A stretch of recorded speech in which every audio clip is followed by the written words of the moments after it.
more saints would die to bring about life. Yet wasn't that always the case? Without suffering, there is no sacrifice. Without sacrifice, there is no love. Without love, there is no purpose to life. At the opposite side of the reservoir, a circle of red light glimmered about 3 feet from the ground. Merlin pulled the staff from the ice. What could it be? No red light existed anywhere else in this unworldly chamber. If only another source of illumination were available, something stronger than the weak radiance emitted by hundreds of glow-bats hanging from the rocky ceiling or perched on the waist-high stalagmites that dotted the floor. He set a foot on the ice. It seemed solid, so far. As he shifted his weight, a crackling sound rose. He leaned back and lifted his foot. A network of tiny white cracks appeared, as if his boot had imprinted a sparkling spiderweb. Strange. The ice was thick. Perhaps a thin top layer had grown weak. He gazed at the red light again. Might the weakness in the ice be a sign of trouble on Earth, or Second Eden, and perhaps the reason for the appearance of the hovering beacon? Being charged with guarding this sanctuary meant that he had to investigate. He stepped again on the ice. Although the crackling noise returned, it didn't seem as loud as before. He shifted forward and set his other boot ahead of the first.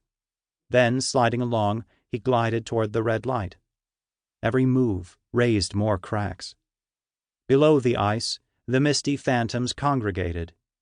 The usual ghostly faces appeared within the swirls, as well as appendages brushing at his boots. Shivering, Merlin slid a bit faster.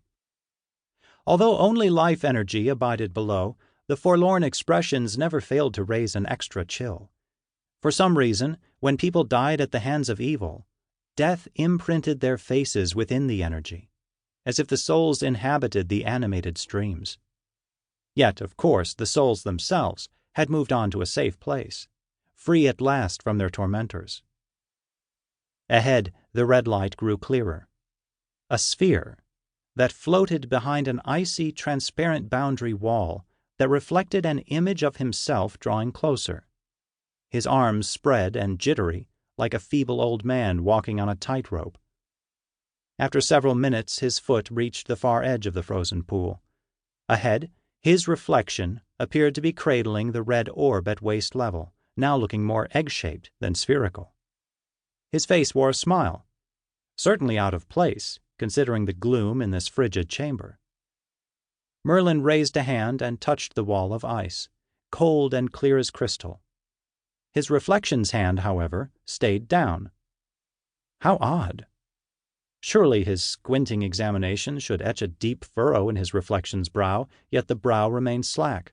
Not only that, his hair was too neatly trimmed, and— He touched his beard, full and scraggly from too many years guarding this chamber, but the man in the reflection was the picture of his freshly shaven self. How could this be? The reflection's lips moved, and a muffled voice penetrated the curtain. "Merlin, you seem consternated. I assume you are surprised to see me." Merlin drew his head back. "Charles Hamilton?" "The very same." Charles ran a hand across his tunic, a perfect match to Merlin's, including a belt that slung low at the front of the dark leather material. "An angel suggested that I wear this in order to keep from startling you with the glory of heavenly attire." He tugged on a pant leg. "The trousers are a bit baggy, but they'll do." "The angel spoke wisely." Merlin eyed the red orb in Charles's hand. It appeared to be an ovulum. But why would he carry it to this realm? "What brings you here, my friend?" "I bear this ovulum." Charles lifted it to chest level. "It is a communications device that should be quite useful. But I cannot enter where you are, so I will have to transport it through the barrier. Kindly be ready to catch it." He pushed the ovulum against the wall. A hole began to form in the ice, though no water dripped. Merlin propped his staff against the wall and set his hands just below the hole. Inch by inch, the ovulum appeared on his side and illuminated the area with red light. After several seconds, the ovulum popped through, and the hole sealed behind it.